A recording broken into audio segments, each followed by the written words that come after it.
सर्वांना माझा नमस्कार. या सोहळ्यापुरती समारंभाचे सर्वा बृहन्मुंबई पोलीस दलाचे प्रमुख आणि आपल्या सर्वांचे कुटुंब प्रमुख सन्माननीय पोलीस आयुक्त साहेब, सोबतच विशेष पोलीस आयुक्त साहेब आणि अन्य वरिष्ठ अधिकारी आणि उपस्थित माझ्या प्रिय बंधू आणि भगिनींनो, प्रारंभीच या महान सिंधू संस्कृतीचा वसा आणि विचार घेऊन या मूळ मातीच्या माणसाच्या आयुष्याच्या कल्याणासाठी ज्यांनी स्वतःच्या आयुष्याची तळी उचलली आणि हा पोत क्रांतीचा अग्नी अखंड प्रज्वलित ठेवला, त्या या महाराष्ट्राचे आराध्य दैवत कुलवाडी भूषण बहुजन प्रतिपालक विश्ववंदनीय छत्रपती शिवाजी महाराज यांना मानाचा मुजरा.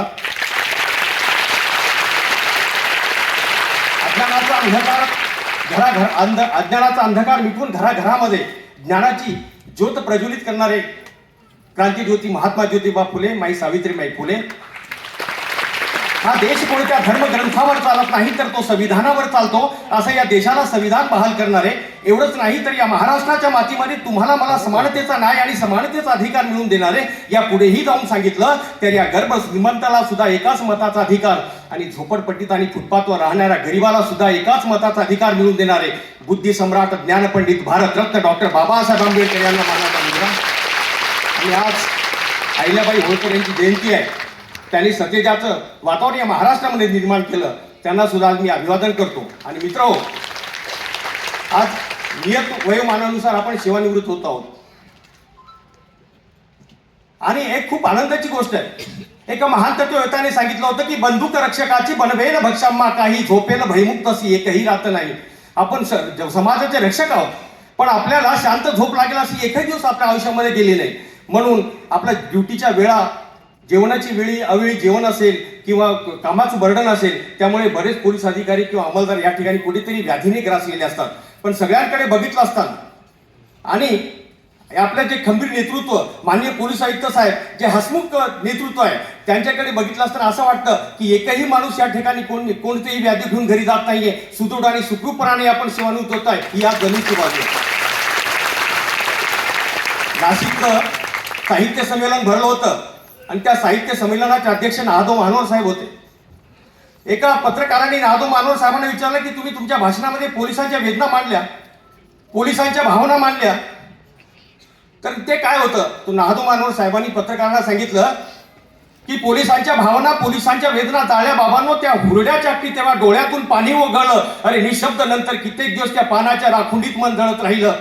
अरे उडालेली अर्धवट त्रिवेणीची पानं, पोलीस हिंडत राहतो रानमान, पाऊलं धसकट लागून रक्ताळी, पण पोलिसांना नाही मिळत सन्मान, नाही मिळत सन्मान, नाही मिळत सन्मान. ही आजची अवस्था दिवस या समाजामध्ये. मित्र, आज आपण सेवानिवृत्त होत आहोत, पण उद्यापासून या जगाच्या बाजारामध्ये आपल्याला खंबीर आणि ताकमाने उभं राहायचं आहे. आणि हो, एकच सांगतो की मी सेवानिवृत्त झालं, माझे सर्व संपलं, ही गोष्ट इथंच निगेटिव्ह कुठेतरी आपल्याला सोडून जायची आहे. मला उद्यापासून परिवर्तनशील जगायचं आहे. मला असं काम करायचं आहे की जगाला हेवा वाटेल असं मला काम करायचं आहे. बघा, रवींद्रनाथ टागोरची एक सुंदर कविता आहे. त्या कवितेचा भावार्थ आणि मथितार्थ असा आहे की मावळतीला गेलेल्या सूर्याने एकदा प्रश्न विचारला की मी गेल्यानंतर ह्या जगाला प्रकाश कोण देईल? त्यावेळी सगळे ग्रह, सगळे तारे शांत उभे राहिले. कोणालाही धाडस झाले नाही की आम्ही पुढे येऊ आणि या जगाला प्रकाश देऊ. पण मात्र त्या गर्दीमध्ये एक छोटीशी पंक्ती होती, ती बाहेर आली आणि त्या सूर्यनारायणाला म्हणाली की हे प्रभो, कोणी प्रकाश देव अगर ना देव, मी मात्र माझ्या परीने या अंधाराला प्रकाश देण्याचं काम करेल. आणि त्या छोट्याशा पंक्तीने खरोखरच त्या अंधाराला भगरजाड पाडण्याचं काम केलं.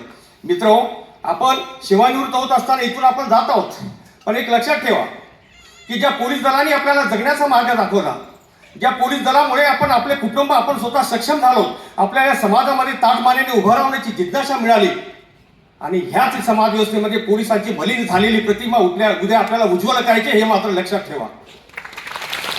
पोलीस हाच खरा जनतेचा मित्र आहे, पोलीस हाच खरा जनतेचा सेवक. ही भावना आपल्याला जनतेमध्ये रुजवायची आहे. आणि रुजवताना एक गोष्ट बाकी लक्षात ठेवा. मी तुम्हाला एक चांगली गोष्ट सांगतो की जन्माला येण्याचे संकेत आपल्याला भगवंत 9 महिने अगोदर देतो, पण जाण्याचे संकेत आपल्याला 9.5 मिनिटं सुद्धा अगोदर मिळत नाही. विंदा करंदीकरांची सुंदर कविता आहे. विंदा करंदीकर म्हणतात की घेणाऱ्याने घेत जावे, देणाऱ्याने देत जावे, घेता घेता एक दिवस देणाऱ्याचे हात द्यावे. देणाऱ्याचे हात घ्यावे म्हणजे सगळं तोडून घ्यायचं नाही. हिरव्या पिवळ्या आभाळाकडून हिरवी पिवळी मशाल घ्यावी, सह्याद्रीच्या कड्याकडून छातीसाठी ढाल घ्यावी, मातीच्या प्रश्नासाठी पृथ्वीकडून हुंकार घ्यावे आणि संत वाहणाऱ्या भीमाकडून तुकोबाची माळ घ्यावी, भीमाकडून तुकोबाची माळ घ्यावी, ही संकल्पना या ठिकाणी आपण ठेवून जाऊया. आणि शेवटचं सांगतो, विनोबा भावे म्हणतात की भावना ही माणसाच्या जगण्याची अभिवृत्ती आहे, म्हणून आपल्यात ते संवेदनशीलता जिवंत झाली पाहिजे.